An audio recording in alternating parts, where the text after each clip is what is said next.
Hello and welcome to this week's episode of the Property Experts. And it's an absolute banger this week. The week started awful.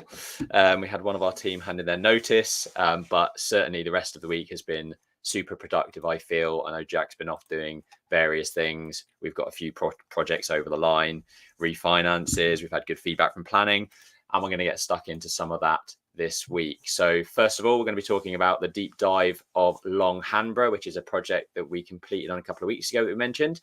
And Jack's going to be giving a deep dive into what that deal's all about. We promised it last week, but we ran out of time. There was too much value given last week and not enough time to actually run through the deep dive. So we're going to do it this week. Going to give you an update on our project in St Andrew's Court in Thame. They are smashing holes all about the place, shoving in steels, and I'm going to be talking through progress being made on that one.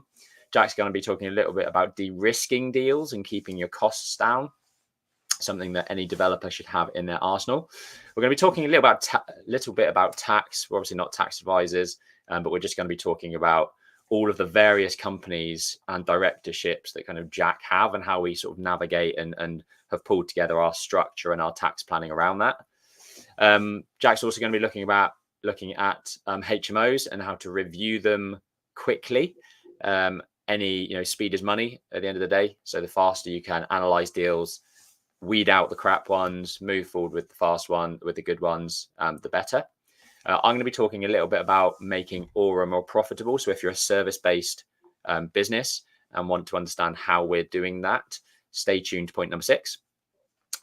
We've had some positive feedback on Thame, and we've got some never before shown CGIs of what that external work package is going to look like. I'm not even sure if Jack's seen them yet, but we'll bring them up later. Talking a little bit about investor meetings that we've had, what you should be asking, and how you can approach some of those, because we know a lot of people want to raise finance. We've raised about £14 million worth of equity in the last 5 years, and about £40 million worth of debt. So we're well versed in working with investors on our projects. Going to give a big shout out to a couple of guys that we met this week and we hope to do a bit of business with in the future.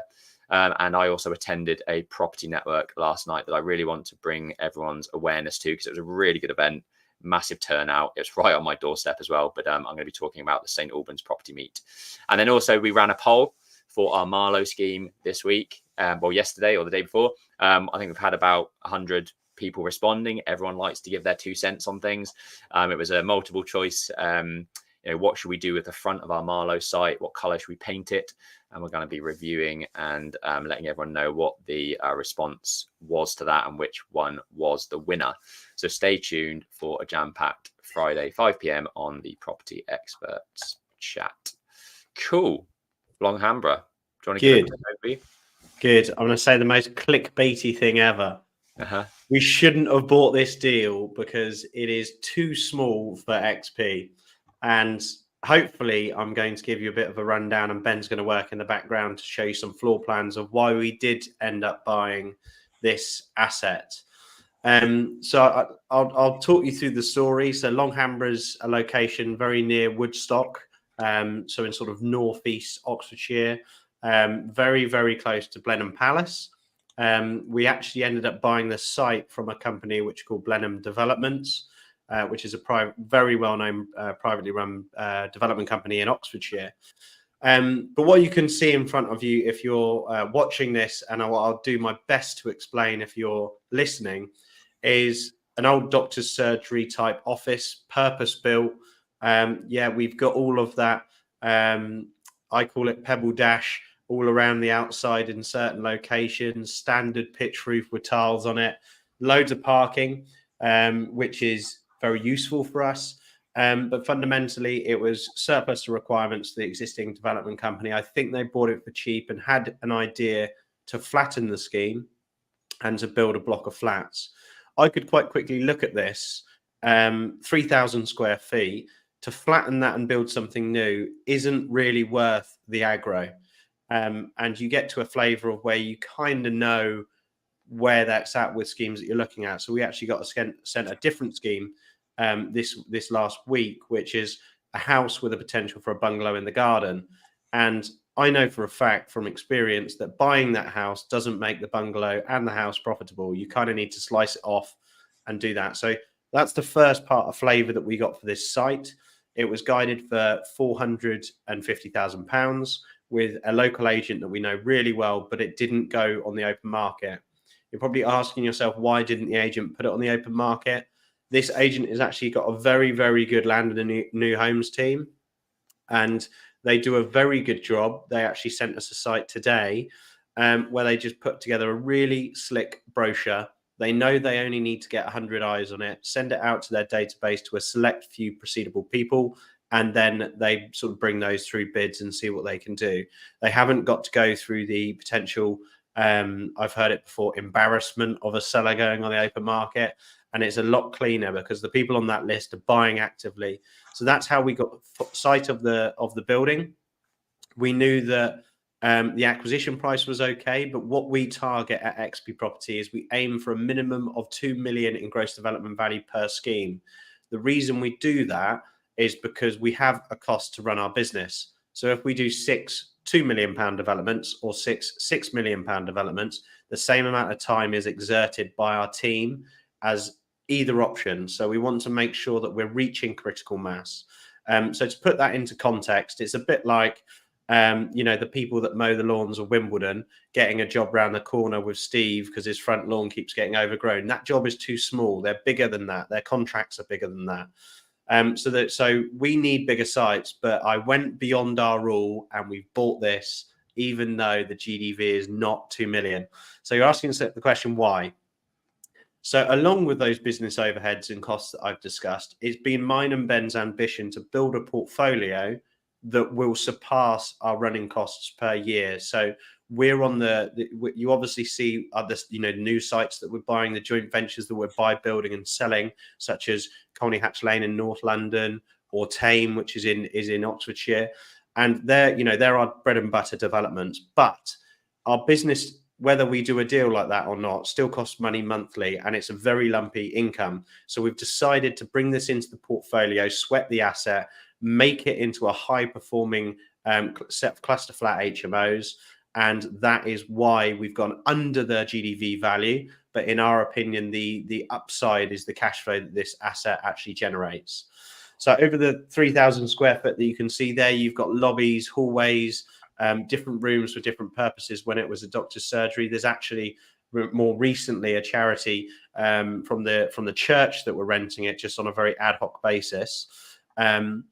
And we know that it now falls under Class E, which means that we can benefit from Class MA planning approval. Ben's just showing you the floor plans here. And we know that we can repurpose the existing footprint to make essentially a block of flats. Now, to give you a bit of an idea of why we're not just flatten, we would love to flatten this and rebuild because it is not that pretty. But when the money and the numbers do not lie, sometimes it's better to repurpose something. So the 3,000 square foot that we have there, we're actually recreating 4 apartments, 3 on the ground floor and 1 on the top floor. Across those apartments, it's our aim to not sell them as residential flats because again, the profit margin isn't huge. It does make a profit to add that capital value, but they'll probably stick a little bit. They're not that attractive. They'll be big, lumpy, weirdly laid out. But what we would love to do is create that into 12 lettable HMO bedrooms across the flats. So in line of that, what you can see here is the existing plan. And I know what you're probably thinking, huge car park, there's probably potential scope there, but we're essentially just reconfiguring what is already there into residential change of use. So the planning is in, it's due, I believe, to drop in only a few weeks, at which point we'll be kicking off the design for reworking it into what we call cluster flats. If anyone hasn't heard that terminology before, the biggest headache, or what I would call most uncharacterizing C3 use of HMO to C3 to HMO, is when you have a massive HMO like a 10 bed, 18 bed, 14 bed, it sort of loses the character and the safety and the shareability as a HMO. So that is quite a commonly well-known strategy to convert something into what we call cluster flats, which is where you normally keep it below 5 bedrooms. In Oxfordshire, you don't need a mandated license for a HMO license above below 4 bedrooms. So there would be 4 unlicensed HMOs. They'll still be fully compliant, but we don't need a license. What that enables us to do is create these small hub communities, allow us to share the living spaces in the bedrooms and the bathrooms between 4 bedrooms rather than getting the rental yield of a 2-bed. So the yield goes through the roof for that particular asset, and it produces a bit of a cash cow. So it's basically a purpose-built block of HMOs that are all flats and all spread out accordingly. And when we get to the numbers, you'll sort of see why this is attractive for us to bring into our business. Anything to add from the design perspective, Ben? Yeah, I've just realised that opening these drawings, it's got all my red pen sketches where I've been sort of reconfiguring things for for the future. I mean, hopefully you can see the sort of 3 flats. Anyway, it's probably worth me just sort of highlighting those where they are. You've got one down here, and then another one, second one here, and a third one to the rear here as part of this part of the building. And then the upstairs is a big 4-bed flat. It's probably worth saying, actually, for those that need to sort of sketch on PDFs and edit PDFs and sort of batch them together, change them, delete them, whatever. This software that I'm using is called Bluebeam Review. It's something I've used for like 10 years. It's like the only thing that I need in my life. It's just, I couldn't live without it. So if you're looking for a PDF editor, Bluebeam Review is definitely something you should look at. But yeah, this scheme is going to go through a few phases through the planning process. We've got the Class MA application in at the moment to convert it to the 4 flats. And then we will be going in for a full planning application to get a couple of dormers potentially up in the loft and create a 5, maybe 6 bedroom HMO at the top. Redo some of the windows, sort of render the whole of the property. Like Jack said at the beginning, it is ugly. It's not the prettiest of buildings. So we want to do something about that. And yeah, try and squeeze as many bedrooms out of it as possible.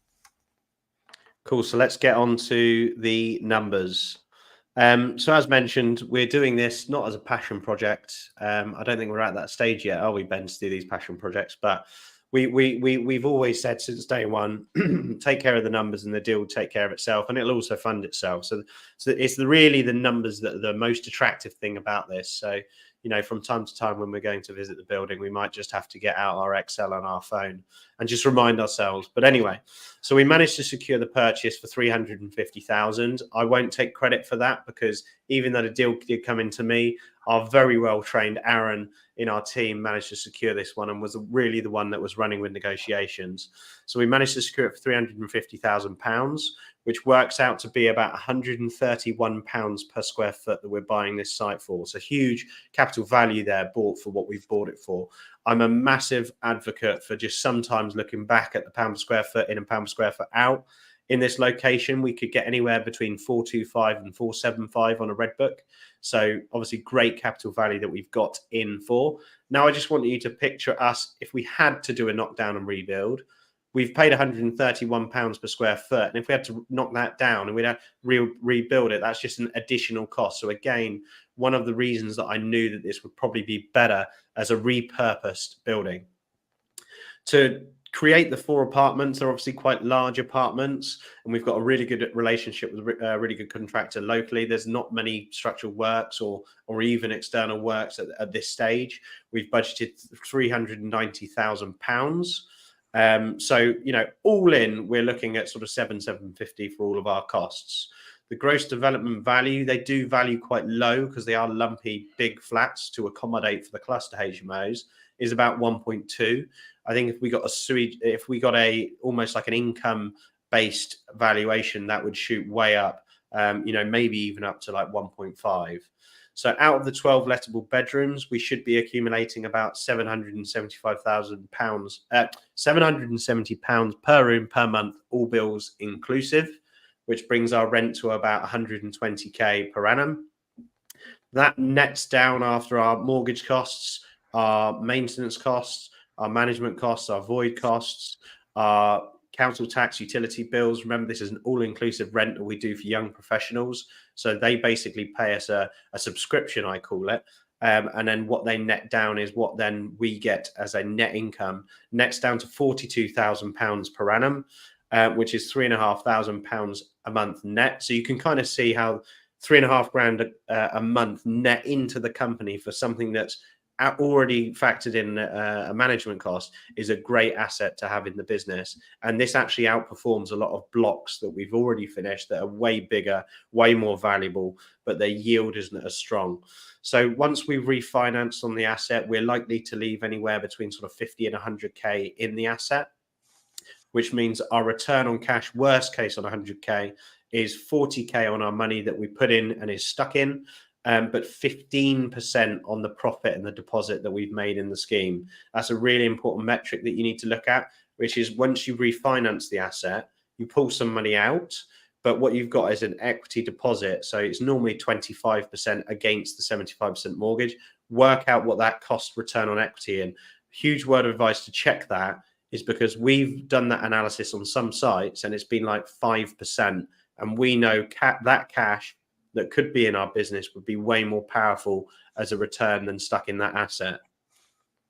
So all in all, we're looking to average that down to total cost of 75K a unit. Keep that in the back of your head because that would be really important when we come on to how to quickly review HMOs in point 5 today across the 12 bedrooms. And that's an overview of the numbers and how it is really, quite a straightforward scheme to rake in quite a significant amount of net profit into the business. Obviously, we've got to get there. We've got to deliver it. That's a lot of time. And we've got to finish it and fill it. But the management fee is factored within that. So a huge return on cash and also a huge bump to eat into that overhead that we have as our development company. And the benefit of that is that comes in every month without fail. Whereas obviously a development company is very sporadic on income and outgoings. So it's nice to sort of whip out, that's probably taking 15 to 20% of our monthly costs in one site that we're delivering, which is a huge change in our business. Nice. I touched on Blenheim. Blenheim Estates are selling this site. Just a tip for anyone looking for sites. I kind of feel that there's players in the market that are your architect or contractor that want to take on a 1-unit site or a refurb. They don't want to go any bigger. So I feel that we're in this spot where we're like 2 units up to like 20, maybe 30 units.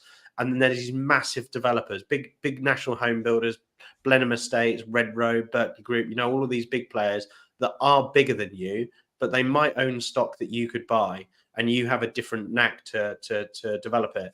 They don't have the capabilities to make a 12-bedroom HMO development, but we do. So this works perfectly for us. So it was, their trash is our gold. And to some degree, our trash is their gold. If it would be too big for us, that would be for them.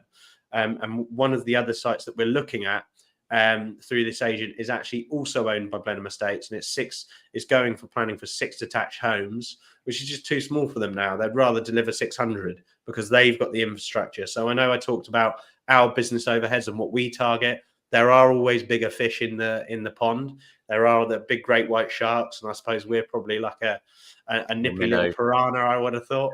But then there's also goldfish. So, but yeah, that's hopefully given you a bit of an insight on how we secured it, what the numbers look like. Obviously pre-concept because we haven't got the planning consent yet, but we will keep you fed through this. And I wouldn't be surprised if we also do an open day at this site as well, probably towards the end so that people can see the product and things like that. But yeah, that's Longhambra development. Nice. Very good. Cool. On to point 2, which won't take too long. So we kicked off on St Andrew's Court in Thame last week. The guys have been on site all week, smashing holes in walls, blocking up openings, installing steels like you can see on the screen, feeding in steels through the first floor windows, which is what this photo is showing. Obviously the easiest way of doing it. I mean, the unfortunate thing is that the steels that they put in on the first floor level were actually for high level at ground floor. So they would have had to take those steels back down to the ground floor after feeding them through at first floor level. But yeah, the builder's a bit disappointed when I told him that earlier in the week. But yeah, things are cracking on nicely. A couple of questions back and forth, but we've added a shed load of value with this site by removing a lot of the stair cores that were just wasted in the previous planning approval. So when we bought the site, it had planning approval, PD rights under Class O to convert it to 22 flats. but the sort of NIA to GIA from memory was about 73% or 76%, which is ludicrous and terrible. You want to be getting up to like 85, 90%. So I think we have taken it up to about 87% based on removing a couple of stairs that were just duplicated and taking up space, removing some stair cores or reducing the size of some stair cores, and a couple of other things that we've done to add a bit of value. So yeah, moving on at pace. One thing that I've mentioned, because I almost forgot it, even though it's written in front of me, is phasing. When we were on site earlier this week, we had the engineer on site. We were talking about, we need to put some new steel beams in this location because of X, Y, and Z. Probably spoke about it for an hour with him and various emails back and forth afterwards.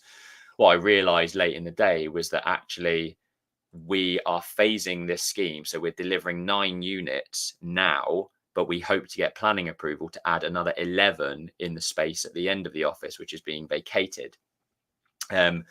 So the structural design that we were talking about actually had no relevance because we no longer needed to knock down the walls and do the things that we were talking about. So having a real clear understanding of the different phases within your scheme and how each one impacts the other is crucial. It's easy for your architect to really understand what you're doing with the whole development overall, and easy for a builder to just see some plans that they've been given because they don't really know what the future plans are. They're just given some plans to build in the way they go. So yeah, it was just a note for me to say, if you are phasing schemes, make sure that all of the team are aware of what that phasing is, and make sure you think about the later phases when you're designing the first phases, and maybe put abeyance cloud on the drawings to say, this is currently in abeyance, we're working up a future scheme, don't install this yet because it's subject to change. So yeah, just a key point. If you're listening on the podcast, thank you very much. One thing that I really want to ask anyone that feels like they're getting value from this is just to share it with one person. That will help us massively to kind of spread the word. I think we are gaining a lot of traction now over at Spotify and Apple. So if you're listening on that platform, thank you very much. And we're probably releasing about 2 new episodes a week at the moment. Cool. De-risking deals and keeping your spend down. Over to you. Yeah, cool. So this became apparent with me. I was working with one of our mentees on basically acquiring a site, and the great news is offer accepted, and they're currently working through the process of going through legals, making sure they got the full contracts pack, starting to thinking about valuations, monitoring surveyors, banks, starting to think about instructing legals, starting to think about measured survey architect, planning consultant, all of those things. And I will say, and he won't mind me saying this, he was a bit sort of, I suppose, over optimistic and excited about getting everyone in line and almost gagging to get everything done, all in place. But one thing I'd really stress is just take a step back and think about the risks of the scheme and what you should be instructing at what stage, because the last thing you want to be doing is footing various bills up to £20,000-30,000 and it fall out of bed for something that you could have addressed very early on. And an analogy someone said to me when I was, this would probably go back 7 or 8 years ago. They said property development is a bit like walking down a corridor in a hotel where all the doors are open and you just shut door after door after door. Probably the most dumbed down analogy of property development in the world. But I always rephrase that sentence to shut the riskiest door first. Otherwise, you're wasting your time on doing others. So for an example, this particular deal, we haven't got the full contract on our desk. The contract that they had sent didn't stipulate a lot of the terms that were in the offer. If they then redact that contract because it doesn't replicate the offer, you might have spent 15 grand on design, planning, measured survey, and all of those costs up front. So de-risk the deal before you get to the point of certain costs. And I will say that it is a bit of a balance. You do have to take a bit of a risk on getting something in and getting something done quickly. For an example, if we're buying a PD scheme, we might jump the gun on measured survey design and Class MA getting it submitted before we've even de-risked the contract, the title, the asset, making sure it's fully secured and things like that. So just have a think about, should I be spending this now? Is it a risky time to be spending this? And should it fall in place at this moment in time? So as an example, this particular scheme is planning application is in.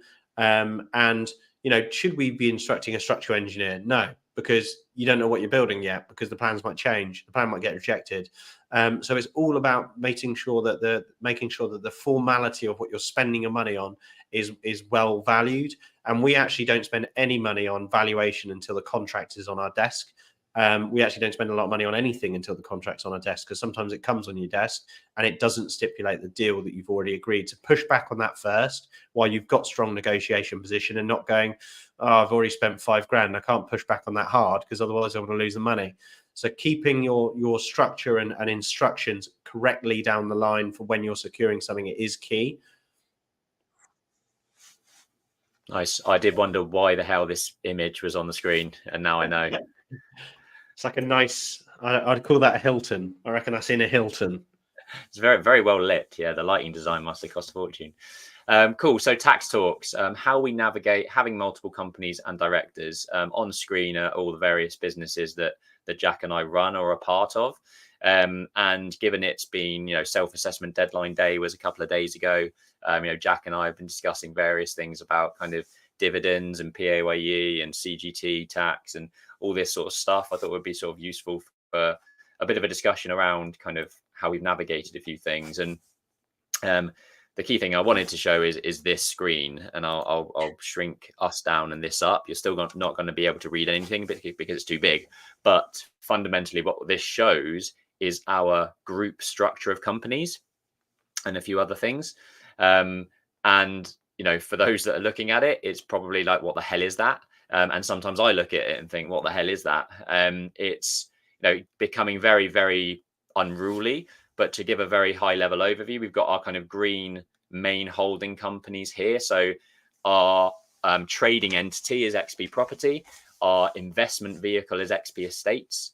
Both of those are owned 100% by XP Group Holdings, which is our top holding company. And then all of these blue ones below it are special purpose vehicles that have been created for very specific projects. So we might have a joint venture with a different investor over here in XP4, different joint venture partner over here in XP8. And all of those SPVs kind of sit below the trading or the investment entity, depending on whether it's being built to sell or whether it's being built to hold, for example. Now, where it gets tricky, and what we did have come a cropper sort of in the past with, is originally when we set up XP Property, Jack and I were basically 50% shareholders within XP Property in our own names. Now, what happens is if you want to take a dividend out of the company, for example, and you've both got the same sort of shareholding, is that you have to take the same dividends. So if Jack says, oh, I'm trying to get a mortgage this year, so I want to take as much out of the business as I possibly can, and I'm like, well, I don't really want to, I've sorted my mortgage, I don't need to sort that out, I don't need to take any money out, otherwise I'm going to get hit with loads of tax. So there's a real issue there, because certainly when you've got two directors and they maybe want different things, if you've got your business within your own name, personal name, it makes it very, very difficult. So what we ended up doing is setting up separate limited companies that we own 100%. And then those limited entities, limited companies, are the ones who own the shareholdings in our group structure below. So if at any point we want to take out dividends from the company, yes, we take out the same amount, and that's decided between us, but it goes to our respective limited companies at the top here. And then what happens from those limited companies is really up to us. If Jack wants to take all of that dividend money out in his personal name, absolutely fine. I can just keep mine in my limited company and it sits there, and I can reinvest it, I can loan it, I can do whatever I want from it, or I can take it out if I want to, and I get more control over when that's taken out. So I mean, that was really the main point that I wanted to talk about, just having really clear advice from a tax accountant very early on to understand not only what your position is now, but thinking ahead 5-10 years about the trajectory of growth within your businesses, to make sure that your structure is set up in a way that suits that. Yeah, that was it really. Jack, do you want to say anything on tax? Yeah, I just wanted to add just a point is I feel like Ben and I to some degree have come a little bit immune to opening up a business. Like, that is on the front of it. If you've been in a job or you've been in work, opening up a business is quite a scary new big, responsibility. But when you start looking at tax structuring and making sure that when money flows up, Ben doesn't have to pull money out of the businesses at the same time as me and things like that. All you have to normally do to quantify that is it going to pay the accountancy fees for that company to put it in the layer, and does that make sense? Obviously, as Ben mentioned, we're not tax advisors, but don't be afraid to go. It makes sense to put an immediate, intermediary company between X and Y, so that there's a degree of separation when it comes to money coming up, and not both parties want to pull it out. So just recommend getting tax advice basically on what your structure is and what you're doing, because there's quite frequently more efficient ways that it could be resolved. We've it's essential for us to speak to our accountant frequently, because there's just a lot of moving parts, and we just feel that sometimes we're not very efficient with a lot of the things that we do, and we obviously do want to be. So that was it. Yeah, cool. Just one other thing that springs to mind, you can actually have, this is something that we only really learnt lately to sort of introduce it into some of our companies, whereby you can actually have different voting rights and different types of shares within your companies. So you can have sort of ordinary shares, you can have A shares, B shares, C shares, D shares. Those shares, let's say Jack and I own a company 50-50 in terms of shareholding, those shares don't have to distribute the profit evenly if the shares are separated and created in a certain way. So what if we've got a 50-50 shareholding in the business, but we actually want to split the profit on a project 75-25 with an investor, for example, you can have different types of shares, but a similar 50-50 shareholding in that company if you want. So again, speak to a tax advisor, get an understanding of how those structures might work and what things need to be done to put in play in terms of legal paperwork, etc. But yeah, just a few tips for people there. It's probably worthwhile pointing out as well, when we met with an accountant to discuss our group structure, he had actually said that what we're doing is very similar to I think they were like a multi-billion pound offshore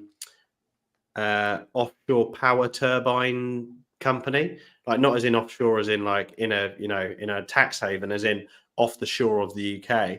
And they're like £1 billion turnover business, very similar structure to us, holding entities with SPVs around it, with JVs and different investment vehicles. So, you're kind of never too small or too big to get that advice, in my opinion. And it needs to be structured right, especially if you're active and growing. I think that's, starts with now. Cool. On to HMOs, which I love. So, I mean, this point was a lot of the stuff that I put in a week is just conversations that I've had in the week that I think are, things that have become not the normal for us, but you sort of forget that you've built these processes and systems. So if there's anyone listening out there that wants to buy HMOs or wants to scale an HMO portfolio, this is such a top tip. It will save you huge amounts of time, and it will enable you to get that deal much sooner or deals way sooner. So it's really, really, really simple. What we learn is when you're analyzing a HMO, you'll do a full stack. So our HMO stack is probably like 20 input levels. So purchase price, all the associated costs, so stamp duty, legal fees, HMO license, bank fees, etc. Then it goes down to construction costs, which is broken down in the new box. Then it goes down to room revenues, then the costs of those revenues, then the running costs of the portfolio, and then the refinance model. So if we refinance it, how much the mortgage costs, how much we keep in, how much we pull out, and what the return is. That's quite a long process to do if you just want to get out and scale and find the right asset. It's not easy finding the right HMO. So what we did is we pulled an average off of every HMO that we were stacking, and we made the stacker so that it would work. So the construction costs are the same. So we tend to spend about 18 to 20k per bed in Oxfordshire on our HMOs. I know people that do it in Brighton for like 30k a bed. We've delivered our social portfolio in Croydon at 25k a bed. But your area and your builders and how much influence you have on managing trades or fixed price contract will depict on what you will spend per bed. So I'd like to think and hope that this isn't telling you how to do build costs, but let's just assume that they're accurate. What you can then do is, once you've done a stack, offered on a property, wasn't accepted, fine. What can we learn from this? Work out at what cost it would have worked at, and then work out what the purchase price is per bed, so that you then get into a routine of building an average and a pattern. And the reason that you do that is because now I can look at a floor plan in the areas that we have HMOs. I know in Henley-on-Thames, I could buy HMOs at 75 to 80k a bed. I know in Abingdon, where we also operate, we can buy HMOs between 60 and 70k per bed. I know that in other areas such as Caversham, we can buy up to 65 to 70k a bed. So I know that off the top of my head. So when I'm looking at a property, I'm not looking at, this needs to go into my deal analyzer. I'm actually looking at how big is the space, how many rooms can get in there, divided by the amount of rooms, and I know whether we're going to be close or miles off. And getting to that cost per bed really quickly really helps to analyze deals really quickly. So I could probably look at 10 HMOs in 5 minutes, and just using my head on the location and knowing the averages in those areas, I can quite quickly work out how much we can bid for that property. If the price is miles away from where it needs to be, move on, go on to the next one. So I hope that's useful. Working at averages, cost per bed, that's purchase price per bed, and build per bed. We work out our build anyway, just to help with us analysing other projects. And if there's new build elements, loft conversions, you will need to put them in as an abnormal or a provisional. So what we do is just an average back to brick renovation to create 5 bed, 5 bath. Our average is about 20k. So for that is about 100k spend on a 5 bed HMO. If we've then got to do a garage conversion, loft conversion, single story rear extension, that becomes an abnormal that we add on to the 100k that's already on there. So a bit about stacking and a bit about per bed. I don't know if I've lost Ben. I think I have. Interesting. I'm going to have to present, which isn't the end of the world. I'm sure Ben will be back in very soon. He must have had his Wi-Fi drop down because of the winds. Right. How are we going to do this? Share screen.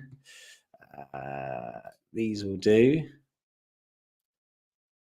Cool. I think I'm sharing now. No, I'm not. Ooh. How do we do this? You're in the show.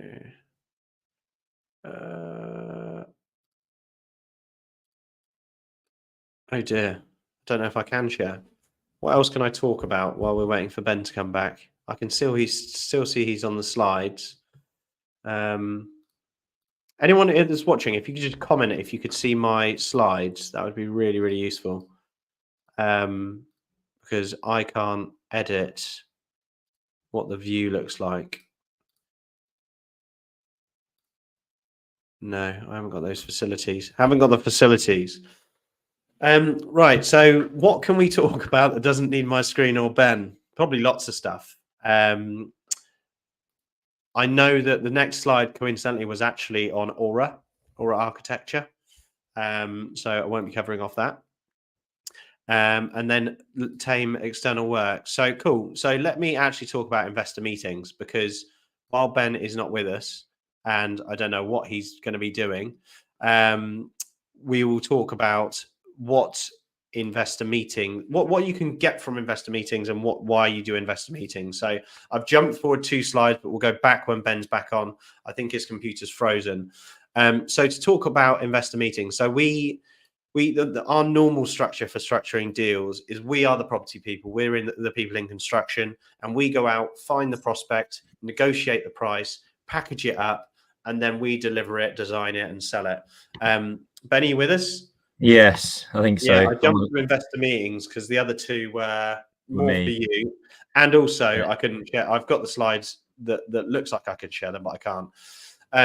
So back to investor meetings. So we provide all of that service, and the normal arrangement that we have with an investor is a 50-50 joint venture partnership, and the investors can be anywhere from successful business owners, high net worth, property investors, business investors, even funds, even other things. Ben, it's still, you might want to go slideshow because it's still showing on the non-zoomed in version.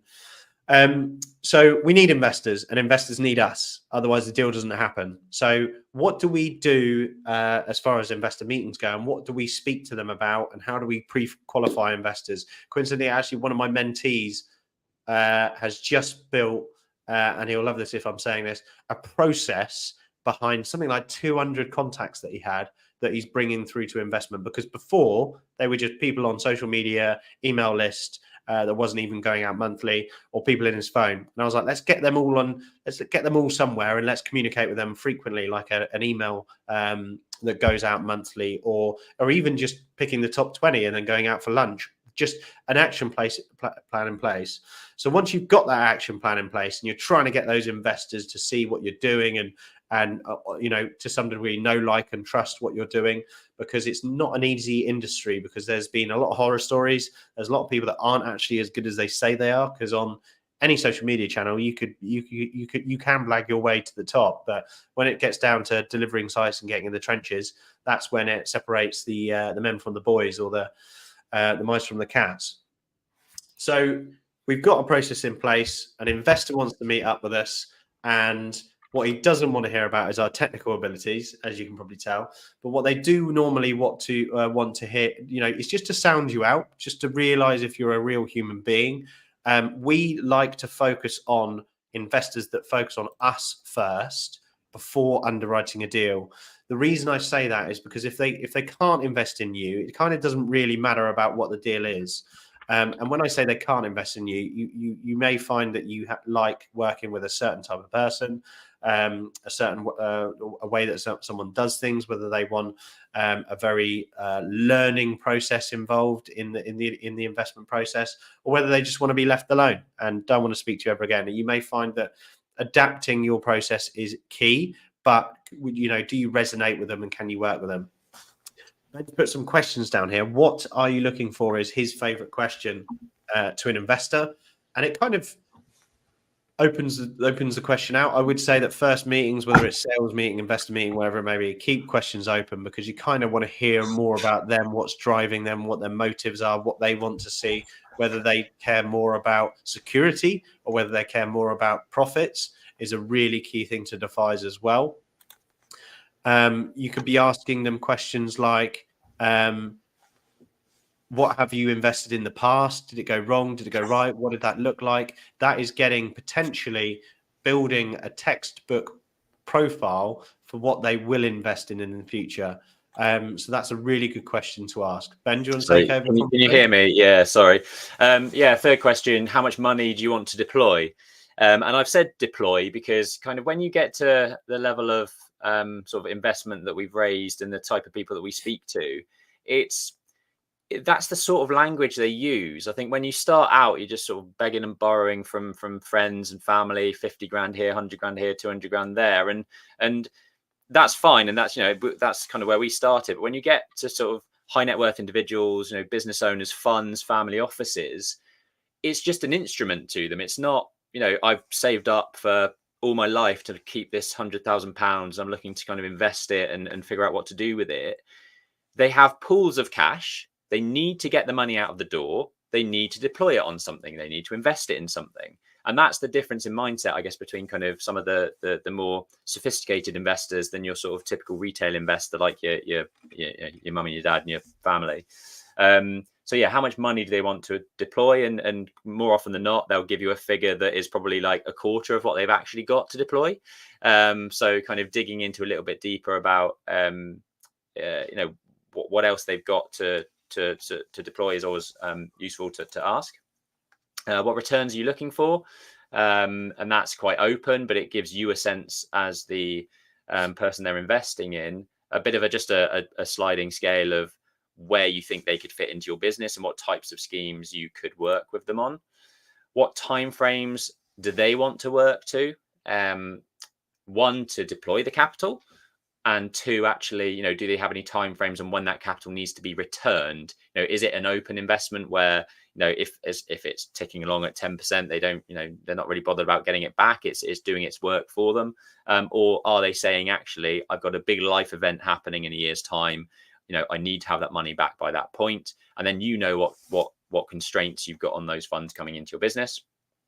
And two, are you the decision?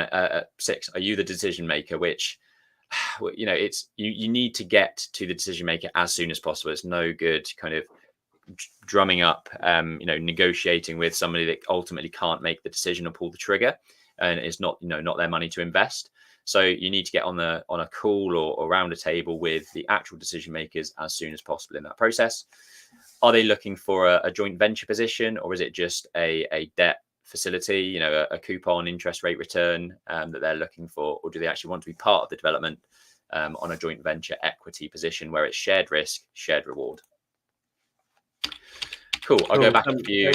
Just before we dive off from investor meetings, also, it's not easy raising investor finance, and we always reference it a bit like dating. You never know when and where it's going to come, and fundamentally, just to touch on that, that's obviously some very useful questions that you should be asking anyone that you're potentially investing with. But I would say that there's probably just not enough said about, if you know your capabilities and you're delivering developments that are within your capabilities and they are good deals, just be yourself and share a bit about you and what your aspirations are and why you're doing it at that level and why you're doing it, what's your reasons why, and why you want to grow that business. I would say that people do invest in people, and don't be afraid if it's your second deal and you're making a little bit of a jump up and going on to something different. At the end of the day, we've learned that there's people in our industry that have been doing it 30, 40, 50 years,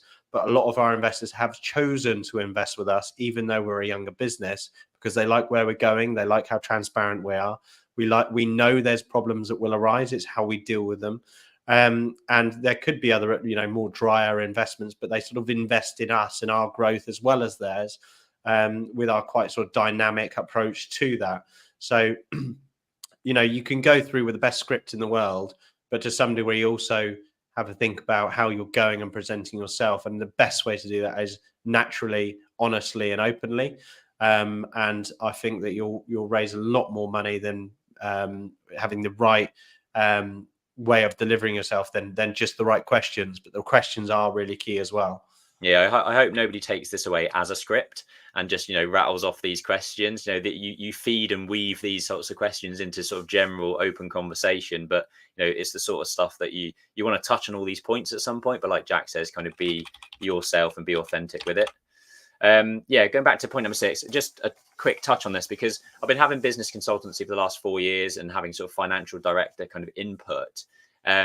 And we've talked about it a lot before about how much and sort of a dramatic impact it has on our businesses to kind of help push things forward in the right direction, give you a sense of travel and a bit of accountability around those types of things. Now, we've jumped ship from our previous business consultant and moved to this company called Precise, who are a worldwide company. Effectively, they've got about 400 architectural and engineering clients across the world.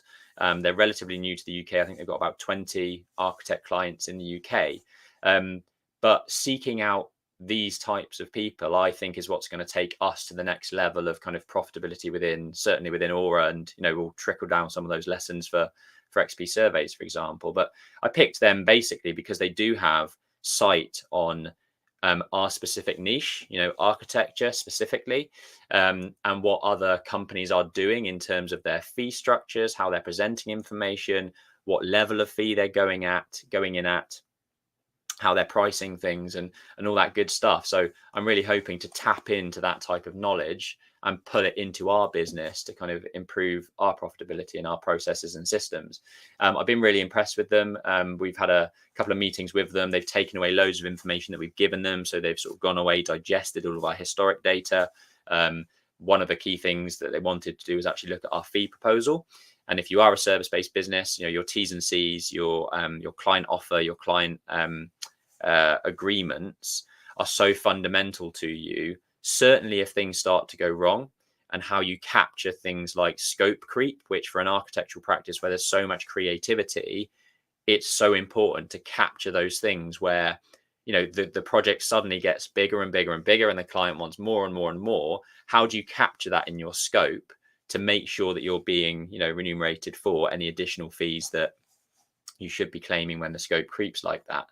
So it was a really good way of having an outsider's view, look at our T's and C's, look at our fee proposals, come back with a full list of things that we should think about amending, comparing that to the 400 companies that they work with worldwide and how they do it in their best practice, and how we can then introduce it into ours. So, you know, if you're busy, I know what it's like for service-based businesses when you're, you know, a operator of the business, you're running around like a madman, your feet are going at miles an hour, you're trying to, you know, tackle the day-to-day fires. Sometimes you need to take a step back and look at the sort of helicopter view of the business, work on your business, not in your business, as that classic kind of cliche says. And this is one of those things that's just so important, making sure that you're setting up your fee structures and your legal agreements between client and yourself beforehand, so that if there are any issues, you've basically worded everything in your agreement to account for any eventuality going forward. So yeah, just a bit of a tip there. I won't spend too much time on this one, and unfortunately for you podcast users, you're not going to be able to see this, which is why you should head over to YouTube, type in XP Property, subscribe, and then come back and have a look at some of the things that are more visual on the screen. But we've had really positive feedback to the external works planning application that we've submitted for St Andrew's Court, which is on screen, which is this. It's a 2.5-story office block, 1980s building, red brick, you know, tile roof. It's very office looking. So what we've tried to do is kind of soften it a little bit, add a bit more landscaping throughout, add some courtyard gardens, include some balconies, some recessed terraces, and just, yeah, make it start to feel a little bit more residential, so that when we convert the internal space via the Class O and Class MA planning applications that we're making, the external works work for the internal change of use that we've established through those other planning application routes. So yeah, super happy to get that over the line eventually in about 2 weeks' time, when the target decision date is due. But feedback has been really positive to date, and it sounds like they will be supporting it. And once that's been approved, it unlocks future applications for us to then optimize and enhance the internal schemes via the Class MA route. So complicated one, and we do a deep dive back on, I think, episode 37 of this site. So if you want to know a little bit more about the full figures, no holds barred, you know, complete transparency of the whole process that we're going through, what the figures look like, and what we hope to achieve on this site, then go back to episode 37 and tune in. But fingers crossed for 2 weeks' time when the target decision date comes through. Cool. The next point I wanted to touch on, we had a really good conversation with these guys, Tim and Ed from HMO Designers this week. We're going to be working with them from a surveying perspective. But I was super impressed with the business that they've built and continue to grow. It's called HMO Designers. Their website looks fantastic, and they create high-end HMOs for professionals, help people give a turnkey kind of design solution, your architecture, your planning, your interior design, and work with investors and developers to kind of help grow their HMO portfolio. Super impressive, and I just wanted to give them a really quick shout out. One thing that they're building in the background, I think, is going to be released in the next couple of weeks. And I didn't tell them that we'd be talking about this, but I think it's worth shouting out.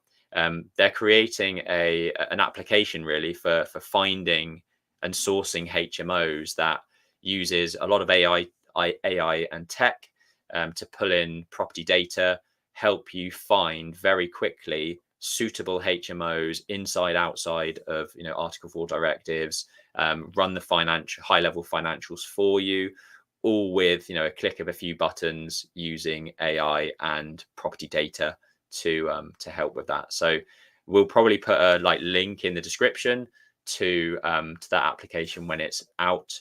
So do head over and check that out. They've got some really exciting plans for the future. Super entrepreneurial guys. Their website looks great, and their product looks great. You know, all the HMOs on their website look fantastic. On the 8th of February, Thursday next week, now that soon come upon us. We have got our third XP Surveys networking event in the Bull on Bell Street in Henley-on-Thames.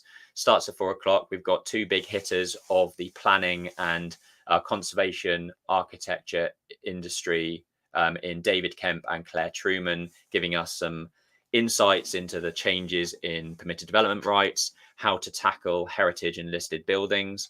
We're almost at full capacity now. I think we've got about 45 people on the list, which is massive for our third event. But if you do still want to come along, let us know. You can head over to Eventbrite and check out all the details on there. And yeah, I will actually also be on the 4th of April on Thursday at 7 p.m. at the Beach House in St Albans for the HMO and St Albans Property Network. There were actually about 80 people in the room last night, which is ridiculous. Nice. Every time I've been there, it's probably been like 30, 40 in the past.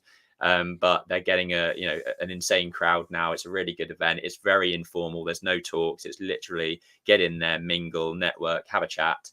I'm going to be the expert in the corner on the 4th of April with Aura. So if there's any sort of planning, architecture, interior questions that people have, I will be tucked away in the corner, bombarded by people's questions, and hopefully I can add some value on that night.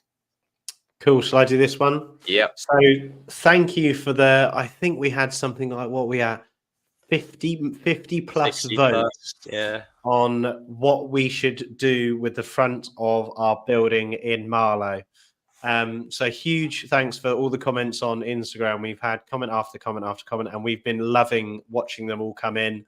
I've had some from people I don't know, and I've had some from my aunties. So it's been a real wide range of people answering and having their say on what we should do with our building. And it was a tight finish, but the most two popular votes were A or C. So A is a white wall with a black door. The building is actually currently a white wall with a grey entrance in the underpass and a red door. But that's just a small tweak to the door. And the second highest vote was just basically grey, dark grey, anthracite type colour of every. Oh no, sorry, it's blue. It's blue wall, isn't it? No, it is a grey. It is a dark grey. Yeah. So thank you so much for your votes. It actually kicked off way more than we thought it would going along. So kudos to Christina for putting it out as a questionnaire and also pulling the data together to see who won. So maybe go check out our Facebook, our Instagram channel, or my Ben's page or XP Properties page, and see if you can remember what you put. But A is the winner. Whether we're delivering that is another story. I was going to say, option E is actually Jack and I's favoured choice, and we're the ultimate decision makers. So the voting may have been in vain, but we'll see. Keep following us to see how that one plays out. Maybe we I mean, our investor on this still hasn't drawn a line in the sand on their views, but there you go. True, very true. But thanks for the comments and ideas, because it really is useful. At the end of the day, these are going to be 8 part apartments, part sort of muse properties that we will be selling on the open market. So hearing everyone's interaction and views will actually help us and get us to the most popular result, which would be the most quickest way of shifting the unit. So it was super useful and really good to see all the interaction on there, and also the different walks of life of people that were feeding back. I saw someone that had an ex-architectural background asking for the sort of run up to the street and what other properties are doing, whereas some people just like red doors. Yeah, the feedback was great. I really enjoyed that. Yeah, I mean, that's it for this week. Thanks, as always, for tuning in.